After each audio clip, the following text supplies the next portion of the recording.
Hello everyone, it's Jamal Thomas. Welcome to the Progressive Soapbox.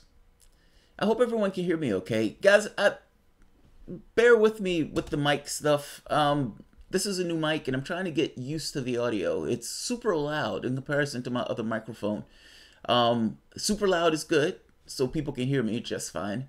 But I want to make sure and I don't want to blow people's eardrums out. Let me check my audio. Interestingly enough, I can't run this mic at the other volume that I used to run the other mic. I used to run the other mic at 100. Apparently that is a fail. And not just a fail, it's like a hiss or something in audio. So bear with me. I'm toning this as we go along to try to get the best sound. I'm listening to the videos after the fact to try to get the best audio. But nevertheless, let me know if this sounds all right. I'll be looking at the comments to make sure, and I will adjust as we go along if needed. First, I want to thank everyone who supports the channel. Your support is absolutely appreciated. At this point, I've started doing this channel as something that's far more an investment of my time. And thanks to you guys, I've started to do this as more of a job at this point. It's weird to say, but it is. My day is essentially spent looking for news, bringing out news, and I guess you can say information, news, history, politics, etc., etc., etc. But my point is, thank you. You guys allow me to do it, and I enjoy doing it. So thank you very much. Let's hop across the pond. I've been up for the past few days. I haven't been to sleep yet, but I'm still kicking. And I left off, I think it was like 4 this morning, talking about Brexit and the calamity that's taking place with Brexit. Somebody said I was unhinged as I was giving a story. Not unhinged because I was screaming or anything, but what is taking place in Britain is amazing politics. Like, it is politics on an international level where the government itself is under threat. We don't have anything like that in American politics, or very rarely. We don't call snap elections in our political discourse. We have an election at the end of the election cycle. Well, Britain is not like that. The government can implode. The government can collapse. The prime minister can call a snap election. When the prime minister wants to call a snap election, it is the purview of the prime minister to do so. We don't have that in American politics. It's interesting. It's fascinating, actually. It's international politics. And understand what I mean by this. Oftentimes, international politics, especially the extremes of it, is war. This side is trying to murder another side. They're just trying to win by hook or by crook. There are no rules at that point. I'm trying to take your head because you're trying to take my head. Everybody understands the rule set. But that's not what this is. This is extreme politics, but not war. Ultimately, the public of Britain has decided to throw a brick through the window of the establishment. You weren't paying attention to them. You're paying attention to them now. And they're putting you through all sorts of permutations to put through Brexit, the dream that nobody understood what it was. Imagine that. Imagine that. The baby, the mutilated baby. Here's your child. What the fuck is that? This is the baby that you asked for. This is Brexit. Don't you love it? Give it a kiss. Give it a kiss. Take it away. Take it away. I didn't know that disgusting, mutilated, repugnant baby was going to be what the Prime Minister gave. Nobody knew what Brexit meant. Nobody knew what it meant. They triggered Brexit without ever knowing what it meant. That in and of itself is fascinating. Meaning the Prime Minister was in a no-win situation with Brexit. It was impossible to deliver what half of her constituency wanted. Meaning this dream of the Brexiteers of ripping themselves away from Britain and they were going to be our own man and this independence of a nation state. You don't have the votes. Nobody is going to take that pain.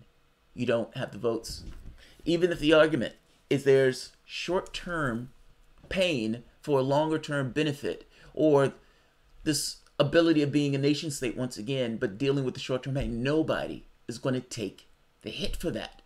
Business is not going to take the hit for that. You've unified labor and elements of the Conservative Party that actually does represent business. That being said, you had a conservative government that called for a referendum. And if that conservative government that calls for a referendum that they said was going to be binding, if they turn around and say, it is undeliverable, we can't give you what we said we were going to give you, it is undeliverable. They can't say that. Nor can they say we're going to backpedal on this, because they've already told people that it's somewhat of a binding referendum. You can see the quagmire. The dream. Boris Johnson says the dream of Brexit is dying. The dream of Brexit is dying.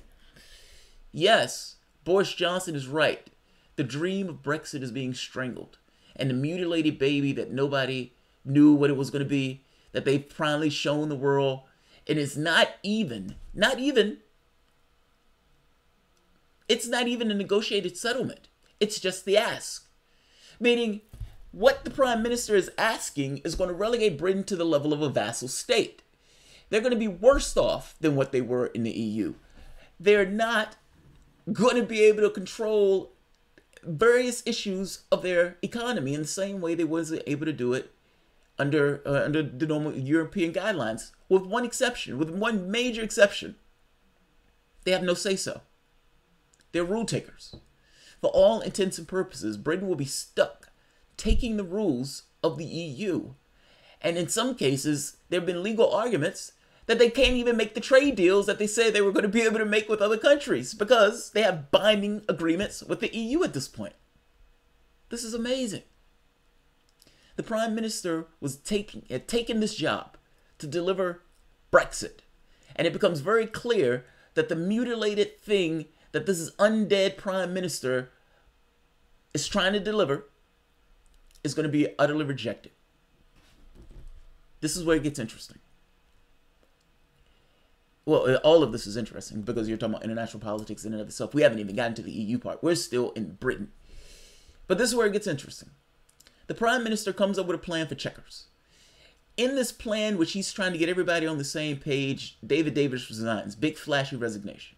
Davis had threatened resignation once before, like the man who said he's going to throw himself off the top of the roof constantly, and multiple times. He never does it, and the moment that nobody goes up to stop him, he does it. Makes a big display of it. I am throwing myself off throwing my body off the top of the roof. Because the Prime Minister is putting a plan that's going to make us a vassal state, and I, in not good conscience, abide by this. Well, that looks bad enough. Especially since you're trying to get everybody on the same page. When this guy, who's one of the main people, the Brexit secretary, throws himself off, you can say, off the top of Windsor Palace. Then Boris Johnson, again, big, flashy display. Polishing a turd, Boris Johnson called it, and gives somewhat of a rebuke of what the Prime Minister is doing. The dream of Brexit is dying. 2 additional ministers, vice ministers apparently, have resigned yesterday or today. It depends on what you're talking about, whether you're talking about you're in Britain or the United States, well, the time scale. But 2 additional ministers resigned. You have Prime Minister government falling apart. It's disintegrating. In 2 weeks, in a month, you're going to have the Prime Minister lurching to Britain, lumbering, moving one body after the next. Only her, because the rest of her cabinet has completely disintegrated around her. And yet she clings to her seat because nobody else wants the unenviable task of trying to do the impossible. Brexit, the impossible dream. Look at what's taking place. This is amazing politics.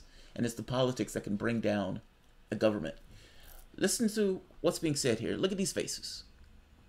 Because I want to make a point. There is betrayal afoot. The Blairites. The Blairites.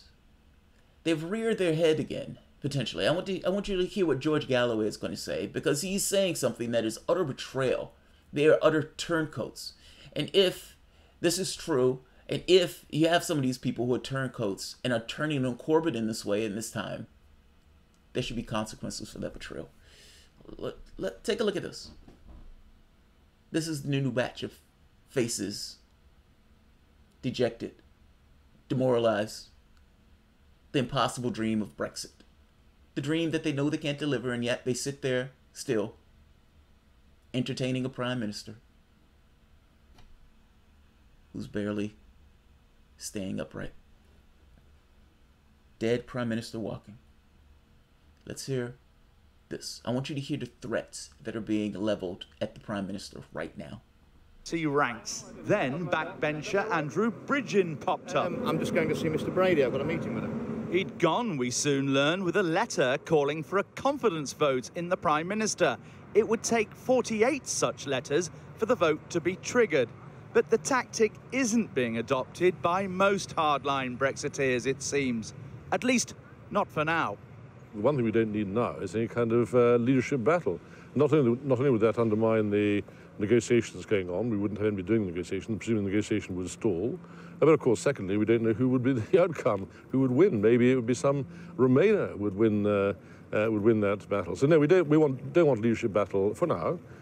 We want. So you're threatening possibly things. I think not threatening. I couldn't know predicting. It'd be more accurate. I think that what we are requiring is an absolutely straightforward, clean Brexit, as the Prime Minister has promised.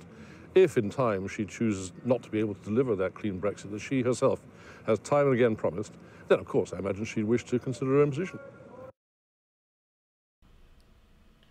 He said that's not a threat. That's a threat. If the Prime Minister doesn't deliver that clean Brexit, which the Prime Minister, based on this checkers plan, this mutilated baby that she's considered to be a Brexit, you're screaming baby.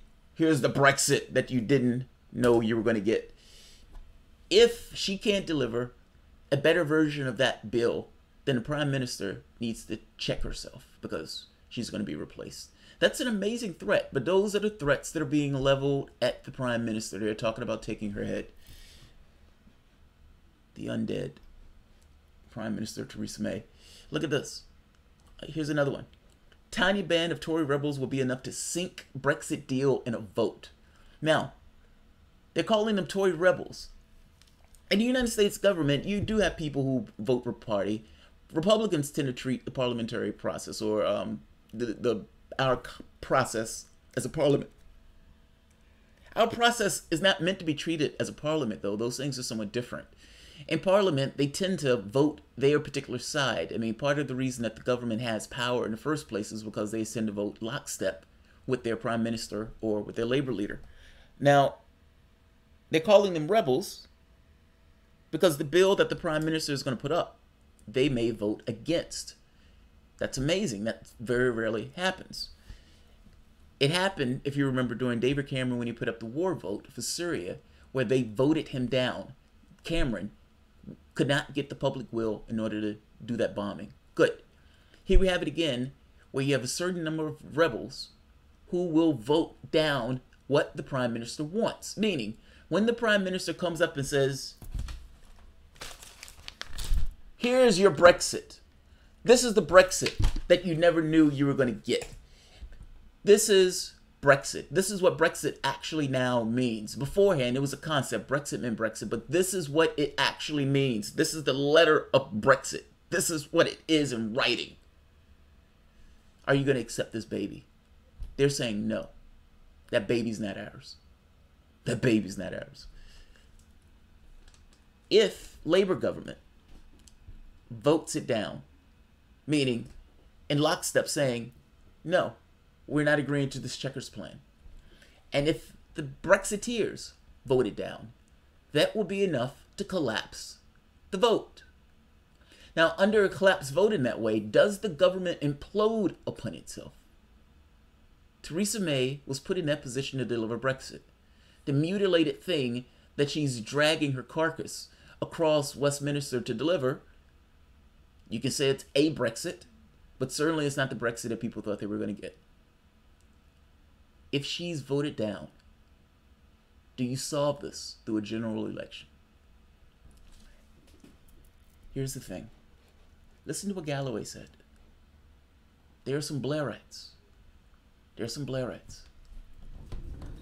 Kind of like the Democrats in the United States. They would prefer a Tory to remain in power because they know if they have an election right now that Jeremy Corbyn will be the new prime minister. And all of these protestations, all of the things that they said, he's unelectable, he could never take office, all of those things will be proven to be a myth. Things that they said for political effect, for political theater, to try to create a reality that he was impossible, that it was impossible, that Corbyn could ever be prime minister. They were wrong. And in this moment, they realize, or at the very least, we realize, they were utterly, contemptibly wrong. Some of the Blairites apparently have decided to meet with Conservative Whip with the idea of propping up Theresa May's government. I'm going to let Galloway say this. I've been looking for corroborating sources of this. I don't think Galloway is just outright making this up, so I'm going to use Galloway as a source for this, with a caveat around it that I have not been able to nail down the specifics of who these people are. Galloway is just making the point that there is supposedly a meeting that is supposed to take place. I'm making the point that that is treasonous, at least from the standpoint of being a Labour MP. You have the potential for the Theresa May government to implode. Somebody, a Labour person, you would think that the position of Labour would be, we need a general election to solve this out, because a general election gives you the best position to get your guy in office, especially when the polling says that you have a much better chance of winning that general election. The idea that any Labour MP would not back that is problematic. And I would make the case, the reason why I have this guy standing here with knives in his back, that to some degree, from the standpoint of a Labour Party, that is a treasonous position. Do you want your guy in or not? And in the same problem what we have here in the United States, where Democrats will prefer to get a Republican in as opposed to get a progressive in, because they understand that the moment that a lefty gets in office, that it establishes the credibility of that lefty, and it breaks the credibility of the people who said that it was impossible for that person to take office and govern. You immediately change the perspective of what it means to be Labour, or in the case of the United States, what it means to be a Democrat. They far fear that more, terrified of that, far more than either a Tory keeping office, in the case of Theresa May, or a lefty or Republican keeping office, in the case of the United States. I'm bouncing back and forth between the two. I'm trying to keep the two in my head. And like I said, I haven't been in bed in 2 days, so forgive me. But listen to what Galloway is saying. If Galloway is right, this is utterly contemptible. Patrick says, "Hi Gigi, surely the most likely cause of the Amesbury poisoning is an infected batch of drugs. Enough Labour trade. If Labour were to vote en masse on his behalf," said Hayes. Christina says the Tory government plan maybe is to take the pressure off the Tory government on Brexit and put the pressure on Labour. Tory government maybe have the agenda of passing the buck to Labour, hoping Labour will tear itself to shreds instead of the Tories doing so. Well, it's a good point, Christina, but do the maths. Jeremy Corbyn will vote against the Chequers proposals. He said so. Even Keir Starmer, on his behalf, said so at the weekend. That's why a hand-picked group of Labour MPs are about to meet the Conservative Party's chief whip. Because if you do the maths, if Labour were to vote en masse against the Chequers proposal, then together with the Brexiteer Tory MPs, they would defeat the government and bring it down. So how do you solve that problem? You get enough Labour traitors to desert their own side and their own constituents, to cross the floor, metaphorically speaking, at least for the purposes of the vote, And if you get enough Labour traitors, you can outvote the number of Tory Brexiteers. That's why the Chief Whip is meeting them today. I'm trying to find a secondary cooperation of that, but if that is true, oh man, there should be penalties for that. I don't fully understand the force or the pressure that can be put on Labour MPs that are doing something like that. But you have the opportunity for the government to essentially change hands. Theresa May's government would implode. Now, whether Theresa May would snarled hand try to cling to power even in that scenario, I don't know. Whether somebody else would even want her job in that case, I don't know. But does that make a general election more likely? Yes. Yes. Is it treacherous, traitorous for those rat bastards to turn around and put a knife in the back of Corbyn by doing something like this? Yes. Do I put it past them? No. Don't put it past them at all. I'm still looking for information on this. When I find the people who are doing this and when I find the exact specifics of this, I am going to nail this down. I've been trying to contact Galloway. Galloway has ignored me. He said he was interested in being on the show, and then I haven't heard anything else about it. I would imagine he has sources. He has contacts. I don't have those contacts. He would know. He would know people who are, in this scenario. He has his ear to the ground to this stuff. So I don't necessarily take him as lying about this. I would imagine that he's being earnest about it when he says it, which is why I'm airing it in this way. That would be treacherous if they're doing that. You're talking about a scab or a rat. Talking about crossing the line. This is, to some degree, even worse. You have the opportunity to take power. You have the opportunity to take power. And the problem with this is, it's not the Blairites taking power. It's not new labor. It's actual labor. It's what labor was supposed to be. What it will be under Corbyn. They're terrified. Because what they realize is, if Corbyn takes office, all of these taunts, all of these fears and threats that the world is going to fall apart, the seas or the Britain is going to slide into the ocean. He's going to give up our weapons program. He's going to get rid of our nuclear weapons. There's going to be no economy. Workers are going to lose their jobs. The NHS is going to... All of these threats, all of these fears, all of these things would have seen to be just what they are. Political nonsense. Done for pure political effect. Because sometimes the threat is more potent than the actual thing to take place. And you can wield that threat for a certain political effect. The problem is the political effect that they've been wielding this to has been slowly whittled away. Theresa May's government may implode. And it's possible that you have some Blairite turncoats that will actually try to prop her government up and try to help this vote go through to get them the soft Brexit. It's amazing. Let's see. Well, who do we have today? Corbyn would need a way out. I suspect he would need a phone. Some friends. He would need to phone a friend. Again, we would need someone with a clean slate to institute a fake pro-Brexit. They loaded it with baggage on May and sending her into the desert. Here's the catch. The interesting part to this is, did Theresa May intentionally try to make this horrible with this idea that they're never going to vote for it? The Tory government essentially said, we're going to put a referendum. The public says, fine, we're leaving. The Tory government is stuck with the responsibility now of delivering Brexit, the undeliverable.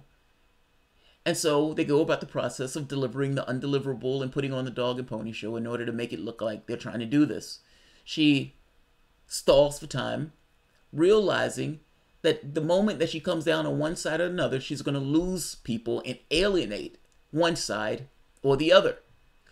Realizing she doesn't necessarily have enough votes to get through a real Brexit, or the Brexit in the sense of what these Brexiteers want. By the same token, the mutilated version of Brexit that she wants to pass, she may not even have the votes for that. How do you resolve that? And this is just the ask. How do you resolve it? And is it possible that she went into this knowing that this was going to be rejected with the idea of remaining in the EU?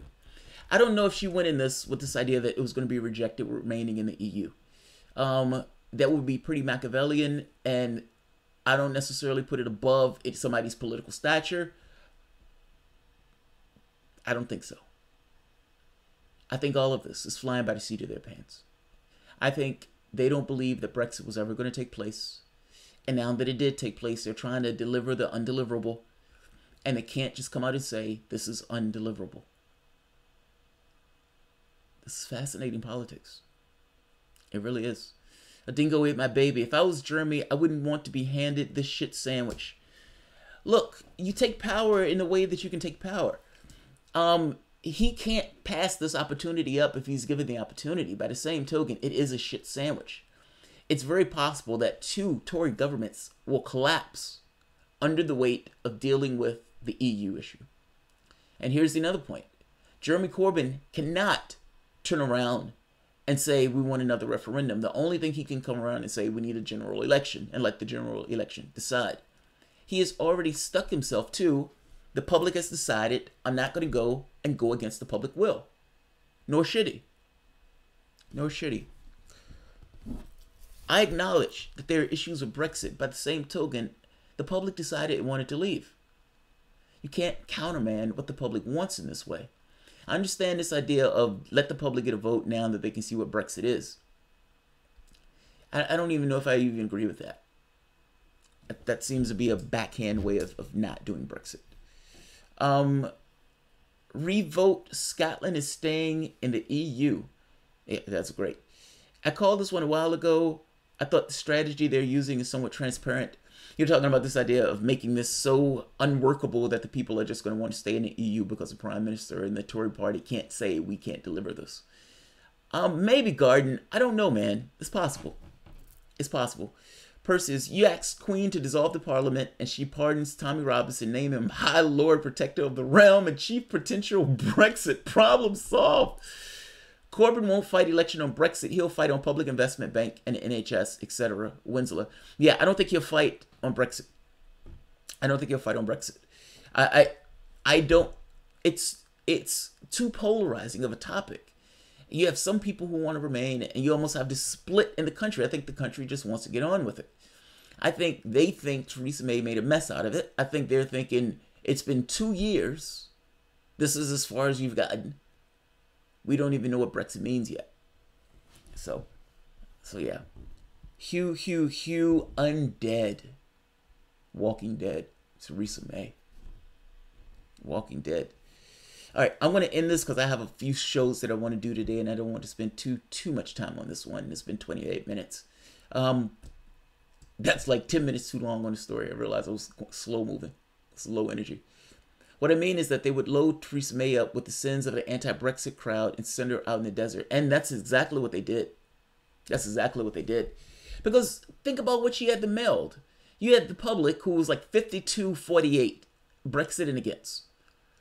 Her cabinet was the same way. How do you meld that? How do you meld that? And let's be honest, Labour is split in similar ways. There's no answer. I'm sorry, there's no answer. They'll try to make it about Brexit because it's polarizing. They can't even debate on the most other issues. Let's talk. But you know, the sad part is the argument that Brexit took place on, or the war that Brexit took place on, or the grounds, or the battles, never really delved into what Brexit meant.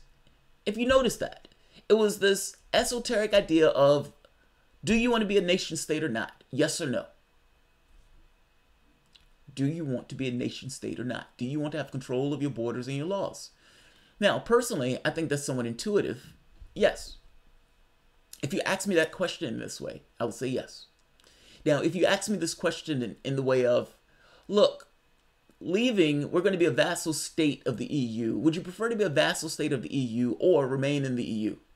I would prefer to remain in the EU as opposed to be a vassal state of the EU. Also, I don't understand what people thought. Of course, there was going to be pain in ripping yourself out of the EU. I mean, you've been there for like 40 years. So, yeah. So long as Brexit dominates the debate, nothing will be done about the housing crisis in the UK. You know what's wild? Persons go, same here. It's like the same stuff happens in both places. So you have this Trump and Russia nonsense. You have the immigration debate. That's actually a real debate, but it's an immigration debate that's somewhat contrived. Donald Trump just put emphasis on it. The media followed suit. Everybody else followed suit. And all of the other host of issues fade away. The wild part about it is, of all the issues, of all the grounds to fight on, this is the one issue that Trump actually has some level of bearing, at least from the standpoint of public opinion, because they trust him on borders more than they trust the Democratic Party.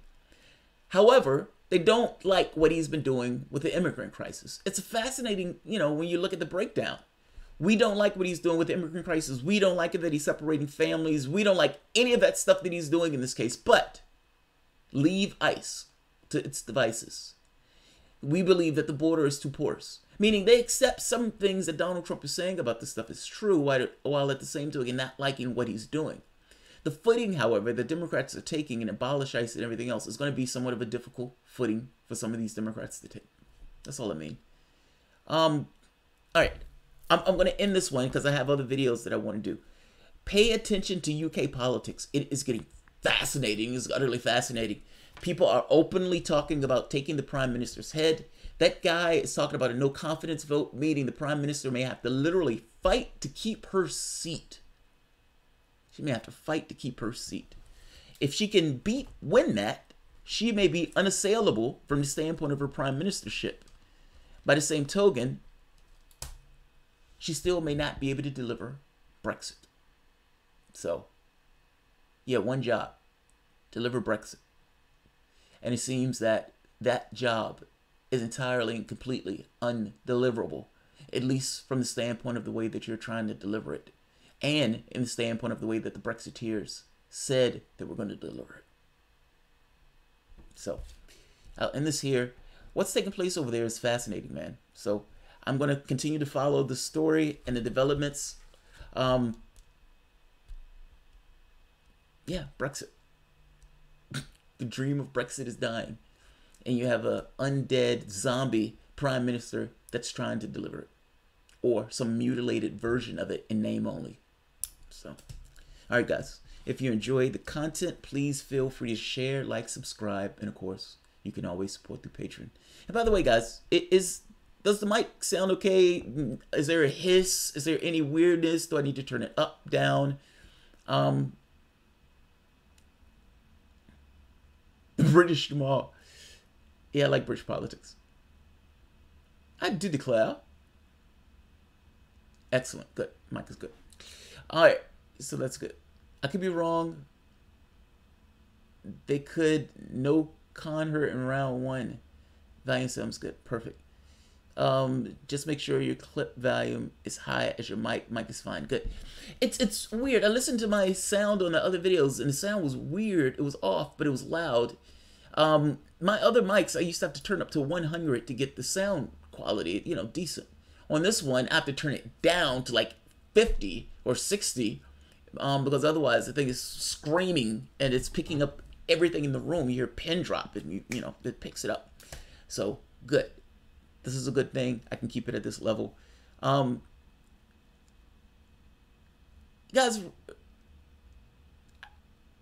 look, I really do appreciate,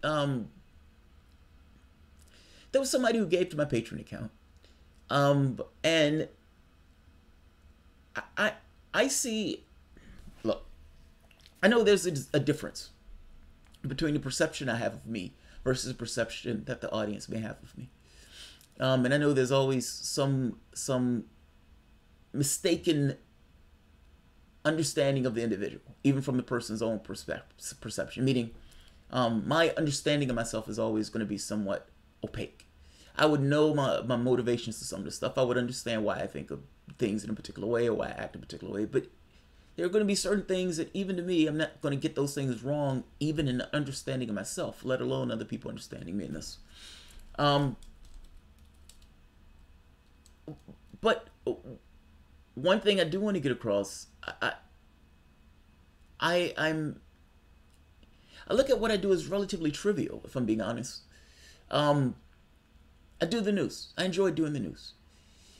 So I got up and I just came out and started doing the news.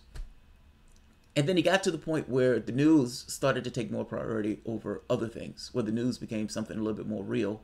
And just by virtue of doing it, it's like the good bring to it the good, meaning just by doing it, you're bringing to you those other things that are associated with doing it.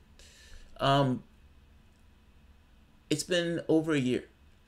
And at this point, this has become, for all intents and purposes, a job. Look, I just, my point is, I appreciate it, guys. I appreciate it. If nobody watched, if nobody cared, I wouldn't be able to do this. And so when I say thank you, it's heartfelt. I may not do it on each and every video, but believe me, I appreciate it. There was a gentleman that gave on Patreon a prodigious sum, and thank you, thank you. In real sense, in real terms, you guys allow me to do this. If it wasn't for you, I would not be able to do this. I would be slogging away at some job that I absolutely hated, as opposed to being able to engage in these conversations and engage in essentially analysis of the news, something I enjoy doing. It's a faculty that I have in my head, being put to good use. So, thank you. I don't want to give this wet, sobbing, emotional thank you, so I won't do that. I'm going to give the manly thank you and just say, I appreciate all of your help. Thank you very much, guys. I will see you guys probably in about 10-15 minutes as I queue up the next show. Thanks, everyone.